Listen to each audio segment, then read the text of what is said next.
On Johnston Island, missile preparation for the July launch of the Starfish Prime shot was one aspect of an extensive team effort.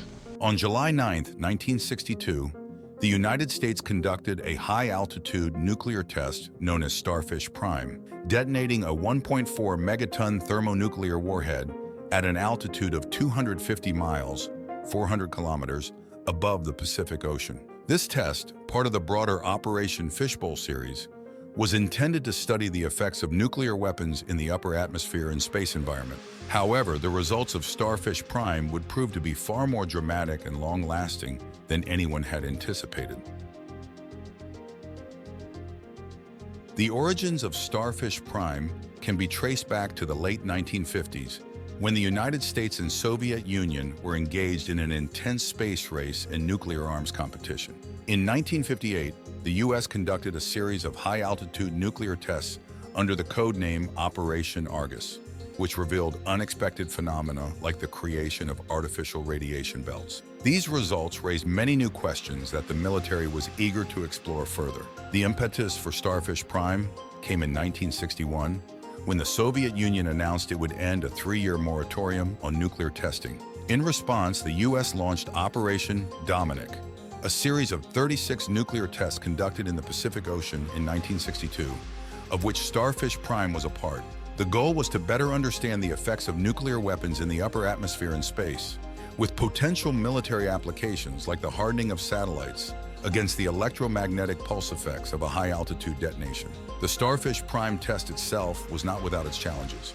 The initial launch attempt on June 20, 1962, had to be aborted when the Thor rocket carrying the W-49 thermonuclear warhead experienced a failure 59 seconds into the flight, forcing the range safety officer to destroy the missile. It would take nearly a month before the next launch attempt on July 9th was successful.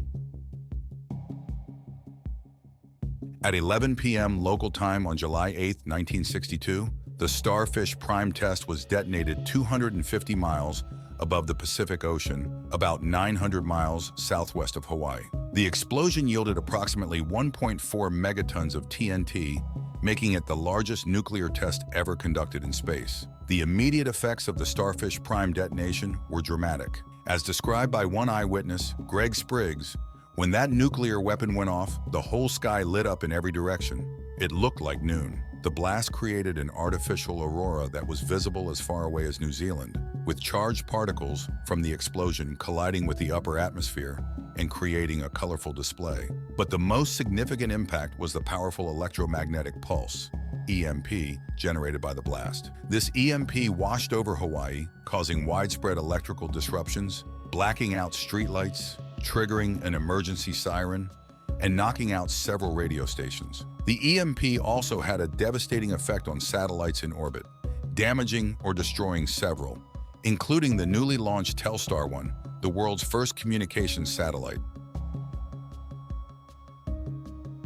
While the immediate effects of Starfish Prime were dramatic, it was the long-term consequences that proved to be the most surprising and concerning. As Glenn Seaborg, the chairman of the Atomic Energy Commission at the time, later admitted, "To our great surprise and dismay, it developed that Starfish added significantly to the electrons in the Van Allen belts. The Van Allen radiation belts are two donut-shaped regions surrounding the Earth, filled with high-energy charged particles trapped by the planet's magnetic field. Starfish Prime had unexpectedly created a new artificial radiation belt that was far more intense and long-lasting than scientists had predicted. This starfish belt of high-energy electrons persisted for over a decade, continuing to wreak havoc on satellites passing through the region. In addition to Telstar 1, the British satellite Ariel 1 was also destroyed by the radiation. It came as a surprise how bad it was and how long it lasted, and how damaging it was to satellites that flew through that area and died," said David Seebeck, a NASA scientist. The creation of this artificial radiation belt was a stark reminder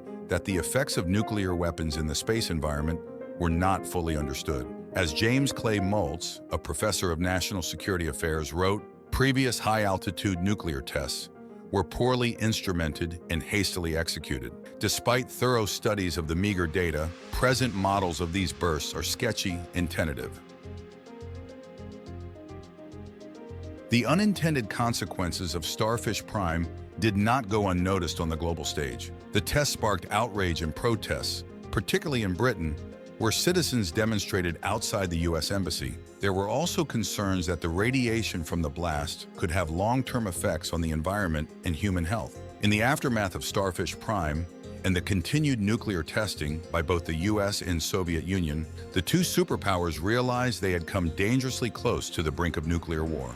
Prompted by the results of Starfish Prime and the ongoing arms race, President John F. Kennedy and Soviet Premier Nikita Khrushchev signed the Limited Nuclear Test Ban Treaty on July 25, 1963. The treaty banned atmospheric, underwater, and exo-atmospheric nuclear testing, effectively ending the era of high-altitude nuclear explosions.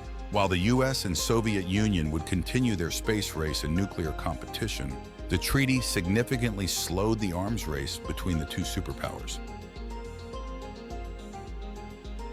The Starfish Prime test serves as a cautionary tale about the unintended consequences of nuclear weapons testing, particularly in the space environment. The creation of the artificial radiation belt, which persisted for over a decade, demonstrated the profound and long-lasting impact that a single high-altitude nuclear detonation can have. In the decades since Starfish Prime, there have been ongoing efforts to understand and mitigate the effects of nuclear weapons in space. Scientists have studied natural processes that can help sweep radiation belts clean, and have experimented with using radio waves to actively remove high-energy particles. However, the threat of a future nuclear detonation in space remains a concern, particularly as more nations acquire nuclear capabilities and the space environment becomes increasingly crowded with satellites and other assets. As David Sibek of NASA warned, Starfish Prime and similar Soviet tests might be dismissed as Cold War misadventures, never to be repeated. After all, what nuclear power would want to pollute space with particles